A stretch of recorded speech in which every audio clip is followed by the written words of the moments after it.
Okay. Assalamualaikum, berjumpa kembali kita. Sambungan daripada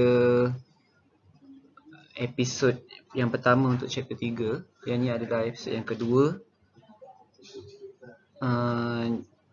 Jadi kita tengok balik macam mana kita nak buat untuk parallel adder ataupun parallel adder dan subtractor. Kalau menggunakan, kat sini dia kata menggunakan 8 bit. Jadi kalau 8 bit, apa yang kita perlukan? Kita perlukan 8 full adder.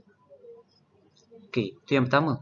Okey, kalau yang kedua ni dia kata sketch 8 bit parallel adder subtractor. Kalau yang ni kita guna litar adder ataupun subtractor dan masih lagi menggunakan 8 full adder. Okey, jadi daripada litar tu barulah kita boleh buat calculation. Ikut kepada step yang saya tunjuk pada video sebelum ni lah. Okey, seterusnya kalau awak nampak yang ni adalah 4 bit parallel adder. Jadi macam mana kalau kita nak buat? Kita nak jadikan dia sebagai 8 bit 8 bit parallel adder. Macam mana kita nak buat? Kan? Okey, jadi yang ada 4, kita tambah lagi 4. Cukupkan dia jadi 8 bit ataupun 8 parallel adder. Dan label lah semua macam biasa. Label semua macam biasa. Label input dia mana, output dia mana, carry out dia mana, label. Jadi kalau kat sini apa? S3, kat sini S4, S5, S6, S7. Kan? Jadi yang atas ni pun kena label lah. B berapa kat sini? Semua label. Sambung daripada yang sebelum yang ni. Okey, bila dia label macam ni barulah awak dapatkan nilai A apa dia. Kan? Start A7 sampailah A0. Kan? Kalau B, B7 sampailah B0. Okey. Kalau tak diberi nilai carry in, kat sini carry in. Kalau tak diberi, okey, jadi awak masukkan carry in sama dengan 0. Kalau diberi, kata contoh 1, masukkan carry in sama dengan 1 kat sini. Okey. Okey, kalau yang satu lagi dia kata adder or subtract. Kan? Jadi kalau adder ataupun subtract, kena guna litar yang bawah ni lah. Kena guna litar yang kat bawah ni. Okey. Jadi apa beza litar yang kat bawah ni? Kan? Untuk adder dan subtract ni, dia menggunakan input M. Kan? Lepas tu dia, M ni apa maksudnya? Minus lah. Minus. Maksudnya M sama dengan 1, dia akan buat tolak. M sama dengan 0, dia akan buat tambah. Okey. Lepas tu dia ada tambahan kan? Kalau kita tengok balik video yang sebelum ni, jadi tambahan XOR kat sini. Kan? Jadi yang ni baru 4 bit. Jadi kita tambahlah sampai dah cukup jadi 8 bit. Sama lagi cara macam yang kat atas tu, kita lukis, kita label input dengan output dia lah. Okey, cuma yang untuk V ni ataupun overflow ni, ni kita lukis kat sini lah, kat ujung ni. Sini adalah untuk overflow. Kan? Sini carry out last sekali. Ni untuk overflow.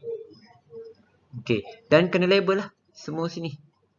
Bila dah label, awak dapatkan nilai A berapa, nilai B berapa, masukkan semua dalam setiap point A dan B.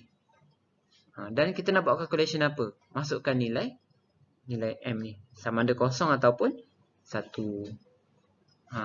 Buat satu-satu lah. Mula daripada full adder yang pertama ni. Dah selesai kat sini tambah. Buat pula full adder kedua. Sampailah full adder yang terakhir sekali. Dan bila dah dapat tu, kena compare lah jawapan tu dengan jawapan yang sepatutnya kita dapat.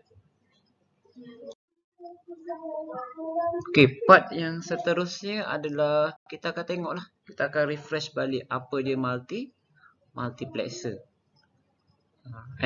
Remember concept of multiplexer, symbol, truth table and selector.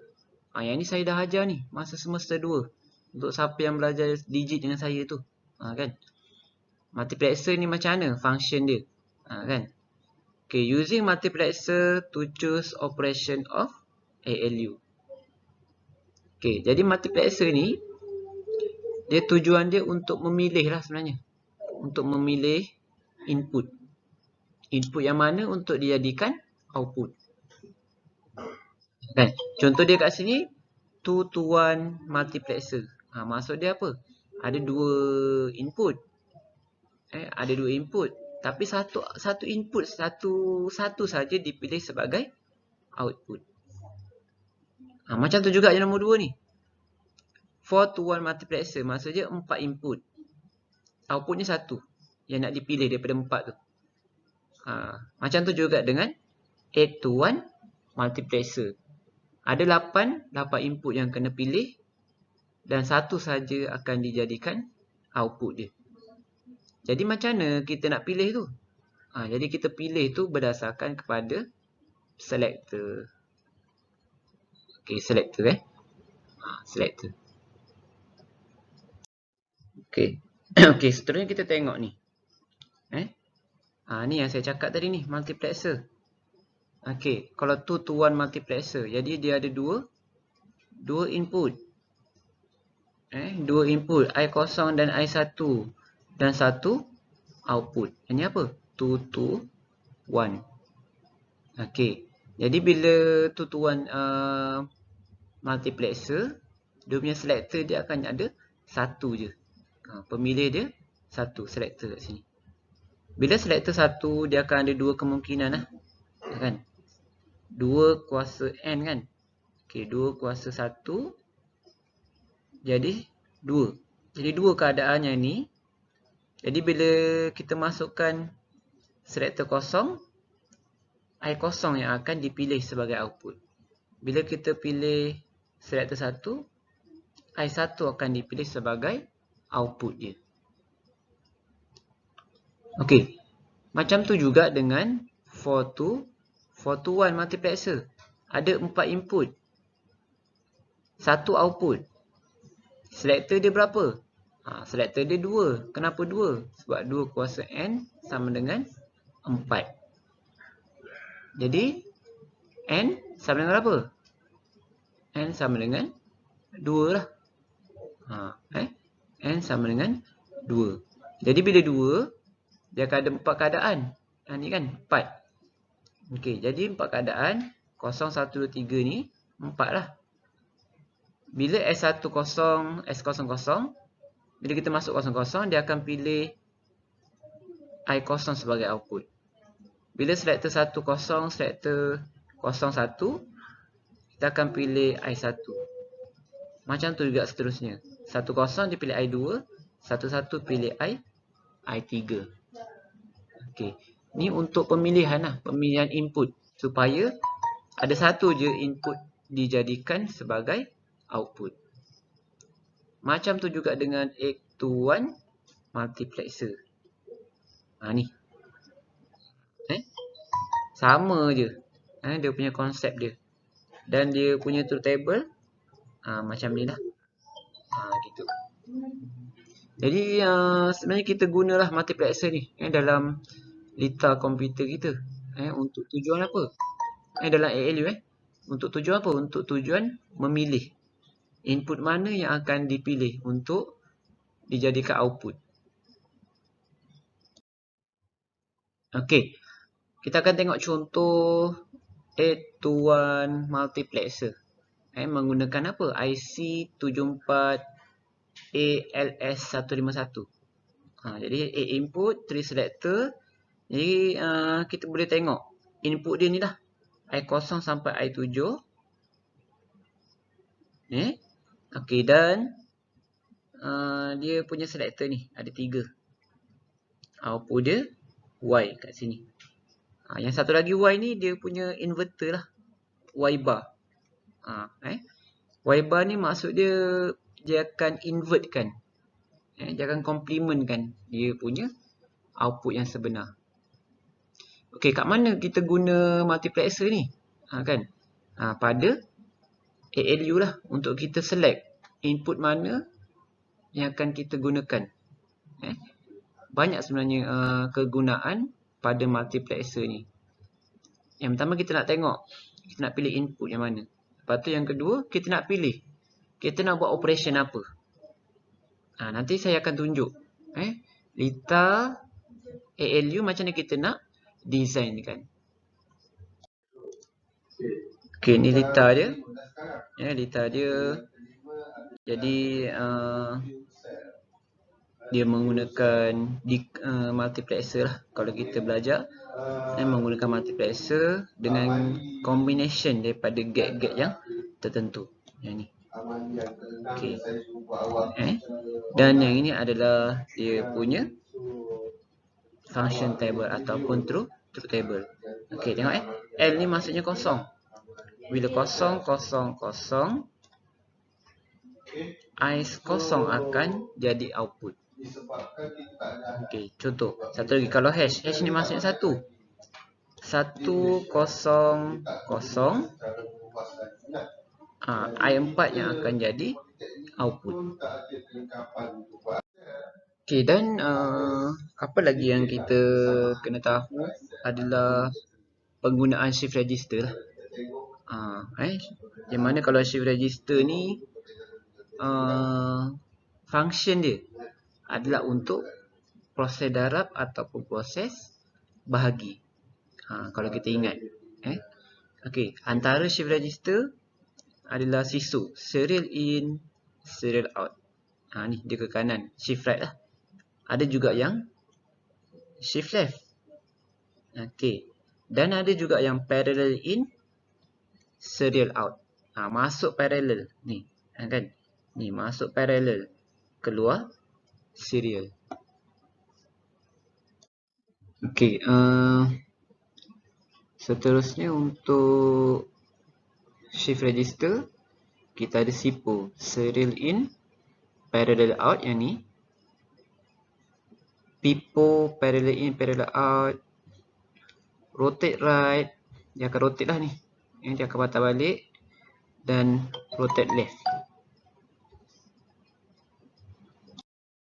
Okey, ni adalah contoh. Contoh untuk 8-bit shift register. 8-bit shift register yang mana kalau kita tengok kat sini, yang ini adalah serial in, parallel out. Dia guna IC 74 HC595. Yang mana dia ada serial input yang ni, dan dia ada parallel output. Dan macam mana kita nak tahu dia PGT atau NGT, kita tengok pada clock dia lah. Mana clock dia? Clock, okey, kat sini kaki 12 ni. Ada clock dia kat sini. Jadi yang ini adalah PGT lah. Okey. Seterusnya kita akan tengok comparator lah. Comparator ni ataupun pembanding. Jadi maksudnya dalam Lita logic ni dia ada satu elemen yang akan membanding lah. Yang akan membanding dua perkara. Okay, to compare the magnitudes of two binary quantities to determine the relationship of this quantity. Dia nak bandingkan dua perkara. Okay, contoh dia untuk simple comparator detect equality. Dia nak detect dua perkara tu sama ke tak. Contohnya A dengan B. Kan? Sama ke tak. Okay, itu simple lah. Complex comparator detect equality and size. Yang kedua ni dia detect sama ke tak dan dia punya size dia sama dengan, lebih kecil ataupun lebih besar. Okay, XOR gate is used to detect equality. Okay, yang ni untuk simple comparator lah. Kalau kita tengok XOR ni, kalau masukkan dia sama 0, 0, keluaran dia akan jadi 0. Kalau 1, 1, input dia, keluaran dia 0. Maksudnya kalau input dia sama ni, output dia akan 0 lah. Dia akan detect benda tu sama. Jadi tak ada apa-apa perubahan. Tapi kalau input dia tak sama, contoh dia 0, 1 ataupun 1, 0, dia akan keluar output 1. Dia akan bagi tahu input dia tu tak sama.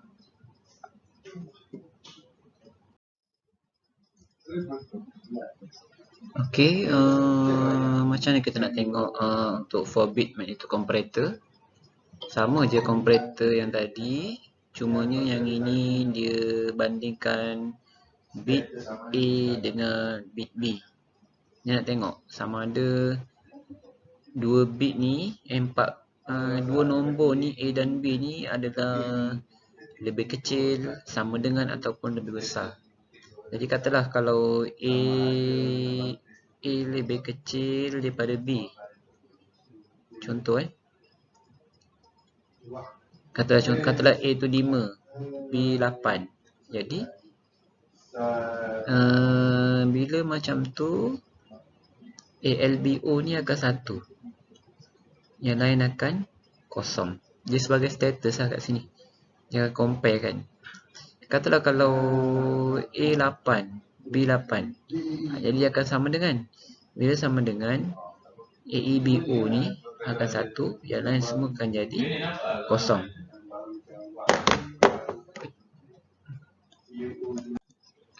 Okey, untuk contoh kita boleh tengok pada waveform ni.